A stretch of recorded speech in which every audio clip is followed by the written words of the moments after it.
ഇന്ന് തന്നെ ഡൗൺലോഡ് ചെയ്യൂ. കാണൂ നിങ്ങളുടെ ഫേവറേറ്റ് ഷോസ്. ഒടുവിൽ നമ്മൾ സംശയിച്ചു തന്നെയാ സംഭവിച്ചിരിക്കണേ. എന്താ ചേനെ? അല്ല ഡോക്ടർ എന്താ പറഞ്ഞേ? ഡോക്ടർ എന്താ പറയാൻ പോകുന്നെന്ന് എനിക്ക് ഇപ്പോഴേ ഊഹിക്കാലോ. എനിക്കറിയാലോ ഇപ്പോഴത്തെ എന്റെ രോഗാവസ്ഥ.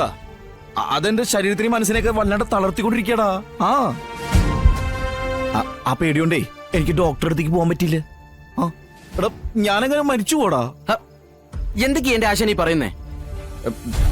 അല്ല ദൈവം അത്ര മനസാക്ഷിയില്ലാത്ത ആളാണോ?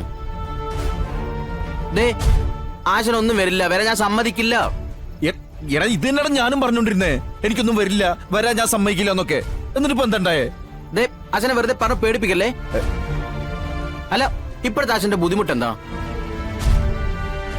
എടാ ഇനിയിപ്പോ അങ്ങോട്ട് യാത്ര ചെയ്യാനേ സഞ്ചരിക്കാൻ ഒരു പാതയില്ലാത്തൊരവസ്ഥയാ. എന്റെ ഈ യാത്ര ഇവിടെ നിന്ന് അവസാനിപ്പിക്കാൻ മോളെന്നുള്ള ഉത്തരവ് അതെനിക്കറിയാം.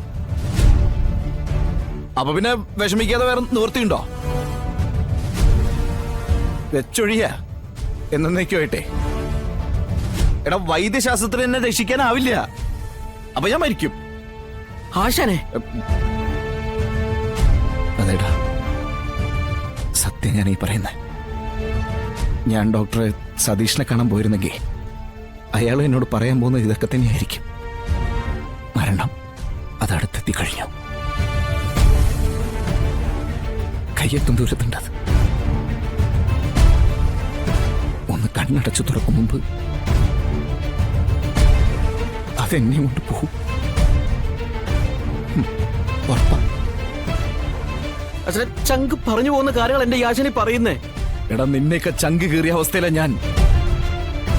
എന്റെ ശാലിനി, എന്റെ കുട്ടികൾ, എന്റെ നഷ്ടം അവരെങ്ങനെയാ മറികടക്കുക? അവർക്കത് താങ്ങാനാവൂ? എനിക്കറിയില്ലേ.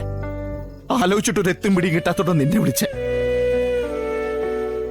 ഞാനെന്താ ചെയ്യാ? എന്നെ ഉള്ള വിഷമം നിന്നോടല്ല പിന്നെ ഞാൻ ആരോടാ പറയാ? നീ എന്റെ കൂട്ടുകാരനല്ലേ? എന്റെ മനസാക്ഷി സൂക്ഷിപ്പുകാരനല്ലേ? എന്തായാലും ഓപ്പറേഷൻ വേണ്ടി വരും. അതിനായിട്ട് മറ്റൊരു ഹോസ്പിറ്റലിലേക്ക് പോകേണ്ടിയും വരും. പക്ഷെ ഒരു കാരണവശാൽ ശാലിനി കുഞ്ഞുങ്ങളെ അറിയരുത്. അവരെന്നല്ല ആരും അറിയാതെ എന്റെ കാര്യങ്ങളൊക്കെ നടക്കണം.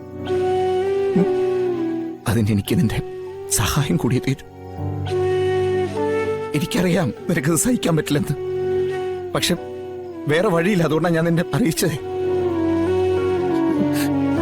അല്ലാതെ വേറെ വഴിയില്ലടാ.